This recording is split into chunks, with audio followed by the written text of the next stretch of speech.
আসসালামু আলাইকুম। Giants moms kitchen থেকে আমি জায়ানের মা আজকে আবার নতুন একটি রান্নার ব্লগ ভিডিও নিয়ে আসলাম।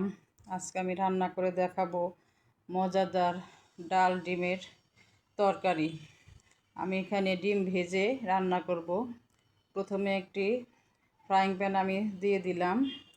এটা গরম হলে আমি এর মধ্যে সয়াবিন তেল দিয়ে দিব। তেলটা গরম হলে আমি একটা বাটিতে 3টা ডিম, পেঁয়াজ, কাঁচামরিচ, লবণ দিয়ে ভালো করে মিশিয়ে নিয়েছি। এটা আমি এখন তেলের মধ্যে দিয়ে দিব।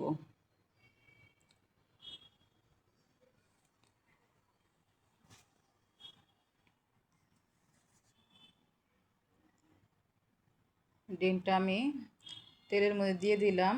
এখন আমি এটাকে একটু ছড়িয়ে একটু পাতলা করে দিব। আমি আঁচটা একটু বাড়িয়ে দিলাম। আমি ডিমটাকে একটু ছড়িয়ে দিব, একটু পাতলা করে সুন্দর করে আমি ডিমটা ভেজে নিব।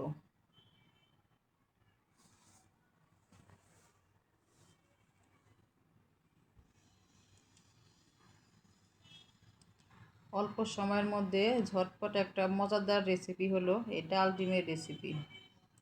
খুব বেশি ঝামেলা হয় না, ঝটপট করে নেওয়া যায়।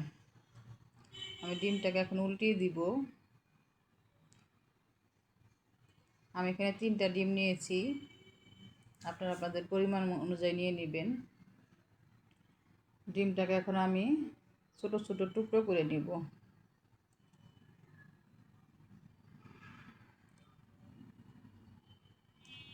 ছোট ছোট টুকরো করে নিচ্ছি আমি ডিমটাকে। চুলাটা একটু কমিয়ে নিলাম যাতে ডিমটা পুড়ে না যায়। এখন আমি ডিমগুলোকে তুলে নিব একটা প্লেটের মধ্যে।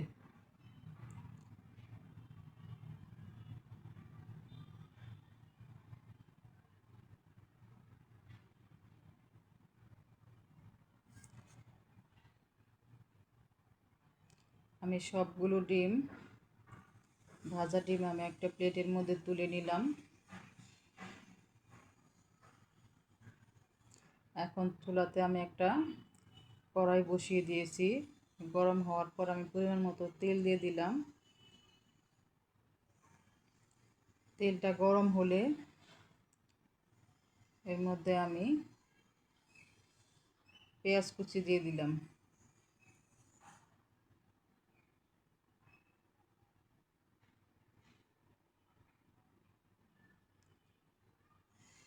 পেঁয়াজটা একটু নেড়ে নিচ্ছি আমি। পেঁয়াজটা একটু ভেজে নিচ্ছি অল্প করে।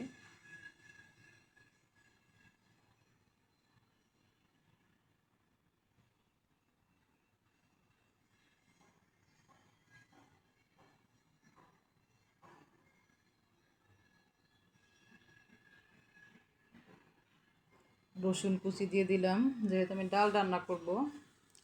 রসুন কুচি দিয়ে দিলাম পেঁয়াজের সাথে, একটু নেড়ে নিলাম আমি। তেজপাতা দিয়ে দিলাম।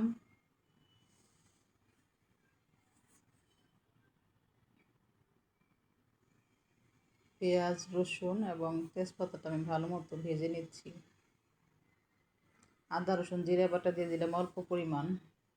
স্বাদ অনুযায়ী লবণ দিয়ে দিলাম। মরিচের গুঁড়া, হলুদের গুঁড়া দিয়ে দিলাম।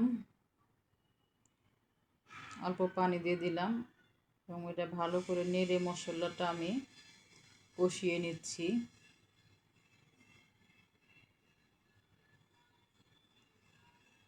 মশলাটা ভালো করে কষিয়ে নিতে হবে এবং পানিটা শুকিয়ে নিতে হবে। পানিটা শুকিয়ে যখন তেলটা উপরে উঠে আসবে তখন মশলাটা কষানো হয়ে যাবে। এখন আমি মসুরের ডাল দিয়ে দিলাম। আমি আগে ধুয়ে রেখেছিলাম ডালটা। একটু নেড়ে চেড়ে দিয়ে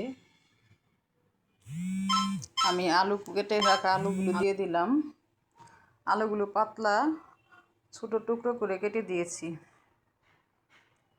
পাতলা করে কেটেছি আলুগুলোই, খুব বেশি মোটা না। ডালটা তাড়াতাড়ি সিদ্ধ হয়ে যাবে, এই জন্য আলুটা ডালের সঙ্গে সঙ্গেই সুন্দরভাবে সিদ্ধ হয়ে যায়, এই জন্য একটু পাতলা করে কেটে দিয়েছি।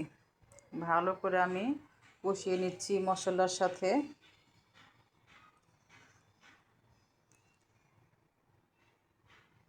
এখন আমি পানি দিয়ে দিলাম।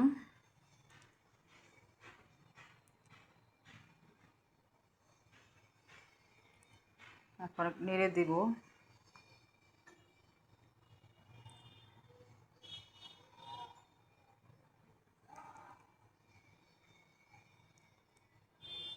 কাঁচামরিচ ফালি করে দিয়ে দিলাম।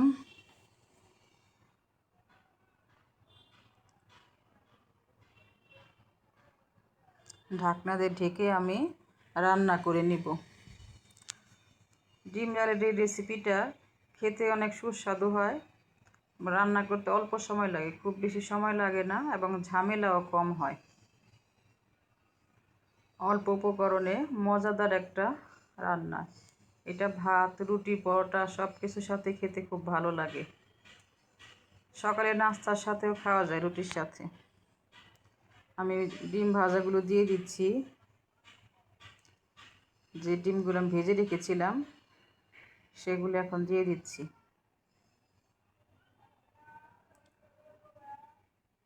এভাবে ডিমটা রান্না করলে, ভেজে রান্না করলে হয় ডিমটা খেতে অনেক মজা লাগে, কারণ ভাজা ডিমের ভিতরে রসটা পুরোপুরি ঢুকে যায় এবং রসালো হয়।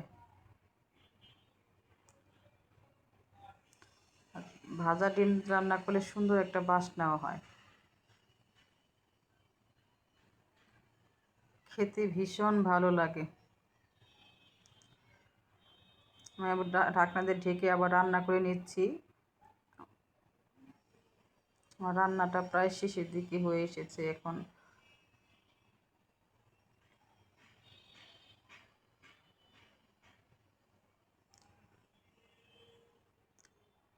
রান্নাটা শেষ হয়ে গিয়েছে।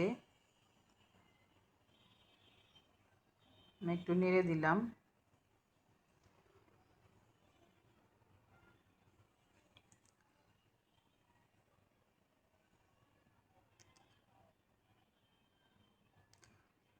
ভাজা জিরার গুঁড়া দিয়ে দিলাম আগে দিয়ে, এখন একটু একটু নেড়ে দিব। এটা সুন্দর একটা সুঘ্রাণ বের হবে।